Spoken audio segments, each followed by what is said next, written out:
જય માતાજી. નવરાત્રિનો 7મો દિવસ એટલે માં કાલરાત્રિની ઉપાસના, મહિમા તથા તેની કથા સાંભળીશું. બોલો કાલરાત્રિ માતની છે. માં દુર્ગાની 7મી શક્તિ એટલે માં કાલરાત્રિના નામે ઓળખાય છે.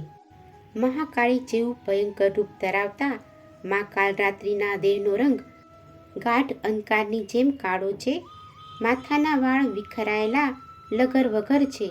ગળામાં વિદ્યુતની જેમ ચમકનારી માળા છે. દેવીને 3 નેત્રો છે. એ 3 નેત્રો બ્રહ્માંડની જેમ ગોળ છે, જેમાંથી વીજળી જેવા ચમકારા થતા રહે છે. તેમના શ્વાસ પરશ્વાસથી અગ્નિની જ્વાળાઓ લપકારા મારતી બહાર નીકળે છે. તેમનું વાહન ગદર્ભ છે. 4 ભુજાઓ છે. ઉપર બેઠેલા જમણા હાથની વરદ મુદ્રાથી સર્વને વરપ્રદાન આપે છે.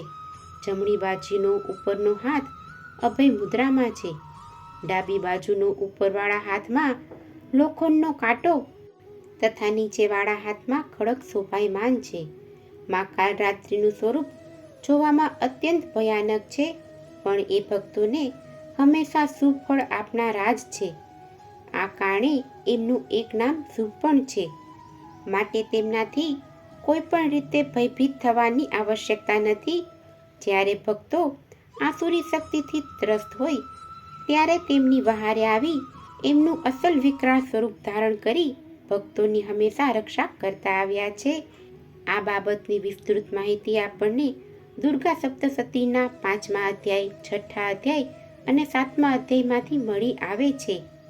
અધર્મની વૃદ્ધિ કરનારા એવા અત્યંત ભયાનક અસુરો જેવા કે ચંડ, મુંડ, ધ્રુવ, લોચન, તારકાસુર, શુંભ અને નિશુંભનો વધ કરવા માટે દેવીએ આ ભૂતળ ધરા ઉપર અવતાર ધારણ કરીને ભક્તગણ અને દેવગણની રક્ષા કરેલ છે. નવદુર્ગાનું મહાકાળી જેવું અત્યંત ભયંકર સ્વરૂપ તાંત્રિક 10 મહાવિદ્યા આ પૈકી ભૈરવીની રાત્રિ કાલરાત્રિ ગણાય છે.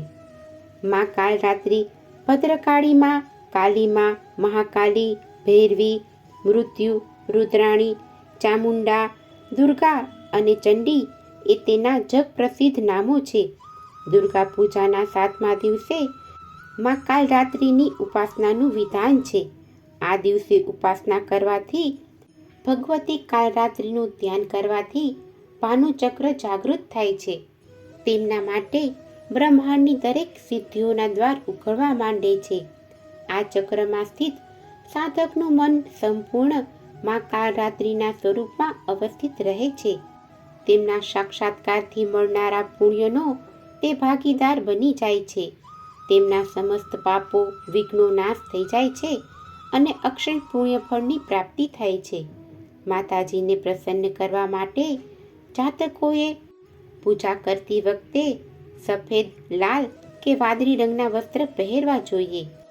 આ દિવસે વહેલી પરોઢે 4 વાગ્યે માતાજીની પૂજા કરવી. પૂજા કરતી વખતે અખંડ દીવો પ્રગટાવવો. માતાજીને કાળા, લાલ, સફેદ કે વાદળી રંગના આસન પર બિરાજમાન કરી 5 દ્રવ્યનો અભિષેક કરવો. માના ચરણોમાં અબીલ, ગુલાલ, કંકુ ચડાવવું. સીતાફળ, દાડમ કે સફરજનનું ફળ અર્પણ કરવું. જીવનની તમામ અડચણો દૂર કરવા માટે 7 કે 9 લીંબુની માળા દેવીને અર્પણ કરવી. માતાજીની આરતી કરીને ઢોલ નગારા સાથે માના ગરબા ગાવા જોઈએ. ભક્તિભાવપૂર્વક માની સ્તુતિ કે પાઠ કરવા. ગુલાબની બરફી કે મોતીચૂરના લાડુનો ભોગ ધરાવવાથી માં અતિ પ્રસન્ન થાય છે. માં કાલરાત્રિનું અતિ પ્રાચીન મંદિર બિહારના સારણ જિલ્લાના ડુંગરી ગામમાં આવેલું છે. અમદાવાદમાં આવેલું ભદ્રકાળી માતાનું મંદિર પણ કાલરાત્રિનું જ સ્વરૂપ છે. માં કાલરાત્રિ દુષ્ટોનો વિનાશ કરનારા છે. દાનવ, દૈત્ય, રાક્ષસ, ભૂત, પ્રેત આદિ તેમના સ્મરણ માત્રથી ભયભીત થઈને નાસી જાય છે. તેઓ ગ્રહ બાધાને પણ દૂર કરનારા છે. તેમના ઉપાસકને અગ્નિ ભય, જળ ભય, શત્રુ ભય, રાત્રિ ભય આદિ ક્યારેય લાગતા નથી. એમની કૃપાથી તે સર્વથી ભયમુક્ત થઈ જાય છે.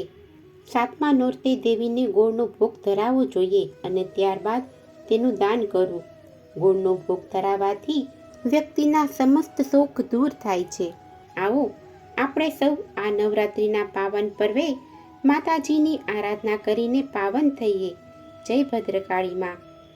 આમ નવરાત્રિના 7મા દિવસે માં કાલરાત્રિનું પૂજન કરવાથી માં કાલરાત્રિની કૃપા થવાથી ભૂત પ્રેત તથા અનિષ્ટ શક્તિઓથી રક્ષા મળે છે. બોલો માં કાલરાત્રિની જય. નવદુર્ગા માતની જય. જો તમને આજની આ કથા પસંદ આવી હોય તો એક લાઈક આપી ચેનલને સબસ્ક્રાઈબ કરો.